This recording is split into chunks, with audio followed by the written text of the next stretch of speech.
அறிமான் திரு முத்துசாமி அவர்களுக்கும் இந்த நிகழ்ச்சியிலே வாழ்த்துரை வழங்கிய பொருளாளர், இயக்குனர், நிர்வாக இயக்குனர் மற்றும் நன்றியுரை வழங்குவதற்காக வந்திருக்கக்கூடிய முதல்வர் அவர்கள், ஏனைய ஆசிரியர் பெருமக்கள், இங்கு திரளாக கலந்து கொள்ளக்கூடிய மாணவ செல்வங்கள், மாணவ செல்வங்களுடைய பெற்றோர்கள், ஆசிரியர் பெருமக்கள் அனைவருக்கும் என்னுடைய காலை வணக்கத்தை நான் தெரிவித்துக் கொள்கிறேன்.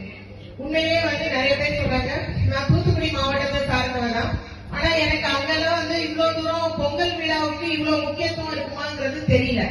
ஆனா நாமக்கல் மாவட்டத்தை பொறுத்த வரைக்கும் இது அதிகமா விவசாயிகள், விவசாயம் சார்ந்த தொழில் கொண்ட இடம். ஏன்னா இங்க எங்க பார்த்தாலும் பசுமையா இருக்கும். அதே மாதிரி கால்நடைகளும் நிறைய அதிகமா இருக்கும். அதனாலதான் மில்க் சொசைட்டி தொடங்குறதுல கூட நாங்களே நிறைய ஆர்வம் காட்டுவோம். ஆக இந்த மாதிரி விவசாயிகள், விவசாயம் சார்ந்த தொழில் கொண்ட இந்த பகுதியில வேலை பார்க்கறதுக்கு எனக்கு ஒரு வாய்ப்பு கொடுத்ததுக்கு உண்மையிலேயே நான் நன்றி சொல்லணும். நல்ல ஐயா அருமையா சொன்னாங்க, எவ்வளவுதான் நம்மகிட்ட பணம் இருந்தாலும் பசி வந்தா நம்ம சோறு தான் சாப்பிட முடியும். ரூபாய் நோட்டையோ காசையோ பிச்சு போட்டு சாப்பிட முடியாது. அதனாலதான் சொன்னாங்க, விளை நிலங்களை தயவு செய்து ரியல் எஸ்டேட் நிலங்களா மாத்தாதீங்க.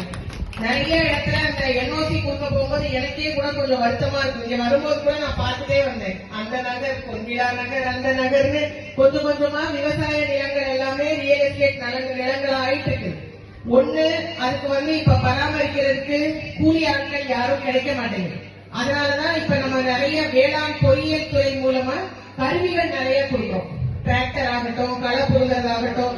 ஏன்னா மேன் பவர் குறைஞ்சிட்டே வரும்போது அதெல்லாம் மெக்கனைஸ்டா எப்படி பண்ண முடியுங்கிறத சொல்றோம். அப்புறம் உரம் இல்லாம எப்படி இயற்கையான முறையில விவசாயம் பண்ணி நிறைய மகசூல் எடுக்கிறதுக்கு பல்வேறு திட்டங்கள் எல்லாமே நம்மளுடைய வேளாண்மை துறை மூலமாவும் நம்ம நிறைய செயல்படுத்திட்டு இருக்கோம். ஆக இன்னும் வருங்காலத்துல இங்க இருக்கக்கூடிய இளைஞர்கள் எல்லாம் பார்க்கும்போது நீங்க எல்லாம் படிச்சுட்டு கட்டாயமா இதுலயும் ஒரு நல்ல புரட்சி பண்ணக்கூடிய சாத்தியக்கூறு இருக்கு. வேளாண்மை விவசாயம்னா எப்பவுமே ஒரு அடுக்கு வேட்டியோட ஒரு சோகமா இருக்கணும்னு அவசியம் இல்ல. நீங்க தான் இந்த நாட்டினுடைய முதுகெலும்பு. ஆனா அடிப்படை கல்வி தேவை. இங்க பேசும்போது கூட சொன்னாங்க, இங்க வந்திருக்கக்கூடிய குழந்தைகளுடைய பெற்றோர்கள் விவசாயிகளா இருக்கிறவங்க எல்லாம் இன்னைக்கு கௌரவிக்கிறோம் சொல்லி உண்மையிலேயே இந்த நல்ல முன்னெடுப்பை எடுத்த இந்த பள்ளியின் சார்ந்த நிர்வாக குழு அத்தனை பேருக்கும் என்னுடைய மனமார்ந்த வாழ்த்துக்கள், பாராட்டுகள். எந்த குழந்தைக்குமே தன்னுடைய பெற்றோரை கௌரவிக்கும் போது அவங்க அறியாமலே அவங்களுக்கு ஒரு மனசுல ஒரு சந்தோஷம் வரும், இன்னும் ஒரு உத்வேகம் வரும். இன்னைக்கு இந்த ஸ்கூல் எல்கேஜில இருந்து பிளஸ் 2 வரைக்கும் இருக்கு. இப்ப நாங்கெல்லாம் படிக்கும் போது இவ்வளவு டிஸ்ட்ராக்ஷன்ஸ் இல்ல. இப்ப கையில கையடக்க கணினி மாதிரி நம்ம செல்போன் இருக்கு. நல்ல விஷயத்தையும் உடனே கிரகிக்க முடியும், கெட்ட விஷயம் அதை விட வேகமா ஃபாஸ்டா மூவ் ஆகுது. அப்ப உண்மையிலேயே இந்த சவால்கள் இந்த சந்ததியினருக்கு மிக மிக அதிகமா இருக்கு. அதற்கு அவங்களுக்கு ஒரு நல்ல பக்க பலமா உறுதுணையா இருக்கக்கூடியது குடும்ப அமைப்பு, பள்ளி அமைப்பு. அதுலயும் குறிப்பா ஒரு குழந்தை காலையில 8:30 மணில இருந்து சாயந்தரம் 5:30 மணி வரைக்கும் பள்ளியில தான் இருக்கு. கட்டாயம் ஆசிரியர்களால அந்த குழந்தையோட மாற்றம் என்னன்னு கண்டுபிடிக்க முடியும். ஏன் இந்த பாப்பா எல்லாத்துறையும் பழகாம தனியா இருக்கு, ஏன் இது ஓரமா இருக்கு, சோகமா இருக்கு, இந்த மாதிரி சின்ன சின்ன விஷயங்களை கூட ஒரு தாயோட ஸ்தானத்துல இருந்து பார்க்கக்கூடிய அளவுல ஆசிரியர்கள் இருக்காங்க. இன்னைக்கு சவால்கள் நிறைந்த இந்த உலகத்துலதான் இன்னும் நிறைய நிறைய மேல போறதுக்கான சாத்தியமும் இருக்கு. இப்ப நான் 84, 86 எல்லாம் பிளஸ் 2 படிக்கும் போது 2 தொழில் தான். அதுவும் பெண் குழந்தைகளா இருந்தா குதிரைக்கு கண்ணு கட்டி விட்ட மாதிரி ஒண்ணு டாக்டர் ஆகணும், இல்லைன்னா இன்ஜினியர் ஆகணும். இன்னும் அதுக்கு அடுத்த கொஞ்சம் மார்க் இருந்ததுன்னா டீச்சர் ஆவாங்க, இல்லைன்னா நர்ஸ் ஆவாங்க. இதுதான் பெண்களுக்கான தொழிலே வச்சிருந்தாங்க. ஆனா இன்னைக்கு அப்படி இல்ல. எந்த தொழில வேணாலும் எடுத்து பெண் குழந்தையாகட்டும், ஆண் குழந்தையாகட்டும், போட்டி நிறைந்த உலகத்துல, சவால்கள் நிறைந்த இந்த உலகத்துல சாதிக்க முடியுங்கிறத நிரூபிச்சவங்க நிறைய பேர் இருக்காங்க. இன்னைக்கு நீங்க எல்லாருக்கும் தெரியும், சுனிதா வில்லியம்ஸ் பார்த்திருப்பீங்க. அவங்க ஸ்பேஸ்ல போனது 14 நாள்ல திரும்பி வந்துருவாங்க. ஆனா இன்னைக்கு வரைக்கும் அவங்க திரும்பி வர முடியல. நீங்க எல்லாருமே புத்தாண்டுக்கு கூட பேப்பர்ல எல்லாம் பார்த்திருப்பீங்க, அவங்க அங்க இருந்தே வாழ்த்து சொல்ற மாதிரி. ஆனா அந்த அளவு மன தைரியம், மன உறுதி, கல்வி இதெல்லாம் வச்சுதான் இன்னைக்கு அவங்க ஸ்பேஸ்ல இருந்து இப்ப வரக்கூடிய காலகட்டம் பிப்ரவரின்னு சொல்லியிருக்காங்க. அவங்க பத்திரமா வரணுங்கிறத நம்ம எல்லாருடைய வேண்டுகோள்.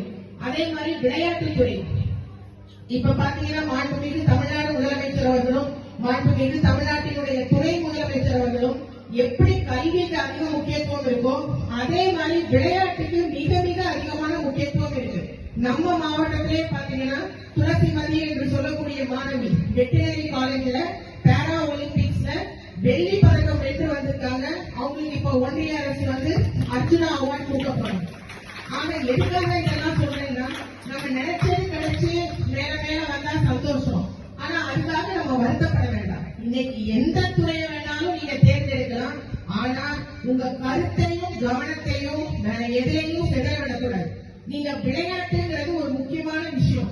உங்க கவனத்தை அதுல செலுத்தினீங்கன்னா உங்களுக்கு இன்னும் புத்துணர்ச்சி கிடைக்கும். அதுக்காக தான் இப்ப நம்ம நாமக்கல் சப்டிவிஷன்ல கூட 172 ஊராட்சிகள், இந்த கட்டணாச்சம்பட்டி, ஆர் புதுப்பாளையம் எல்லா ஊராட்சிக்குமே வந்து கலைஞர் விளையாட்டு உபகரணங்கள் சொல்லி 33 பொருட்கள் அடங்கிய ஸ்போர்ட்ஸ் கிட் கொடுத்திருக்கோம். ஆக கிராமப்புறத்தில் உள்ள இளைஞர்களும் அதுல இருக்கக்கூடிய volleyball, football, chess, carrom, cricket, throw ball எதை வேணா எடுத்து நீங்க ஓய்வா இருக்கிற நேரத்துல விளையாடலாம். விளையாடும் பொழுது ஒரு புத்துணர்ச்சி கிடைக்கும், மூளை சுறுசுறுப்பாகும், தவறான வழிகளை தேர்ந்தெடுக்கிறத குறைக்க முடியும். ஆக இந்த மாதிரி எண்ணற்ற திட்டங்கள், எத்தனையோ விஷயங்கள், நல்ல விஷயங்கள் இருக்கு. குழந்தைகள் எல்லாருமே நம்ம மனசுக்குள்ள நினைக்கிறது, நம்ம பெற்றோர்களுக்கு பிடிக்காத எந்த விஷயத்தையும் நம்ம செய்யக்கூடாது. எல்லாரும் வந்து பெரிய அளவுல பணக்கார குடும்பத்துல பிறந்த குழந்தைங்க கிடையாது. எல்லாருமே வந்து தன்னை தானே வருத்தினால் நம்ம பெற்றோர்கள் இன்னைக்கு நம்மள இந்த இடத்துல நிறுத்தியிருக்காங்க. ஆக நம்ம பெற்றோர்கள் மன வருத்தம் செய்யற மாதிரியோ இல்ல அவங்களுக்கு பிடிக்காத எந்த விஷயத்தையும் நம்ம எந்த காலத்திலுமே செய்யக்கூடாது. ஆக இந்த மாதிரி நல் ஒழுக்கங்கள் எல்லாம் அந்த காலகட்டத்திலிருந்தே கொண்டு வரணுங்கிறதுக்காக இந்த குடும்பத்தோட கொண்டாடக்கூடிய இந்த சமத்துவ பொங்கலையும் இந்த பள்ளியினுடைய விவசாய பெருமக்களையும்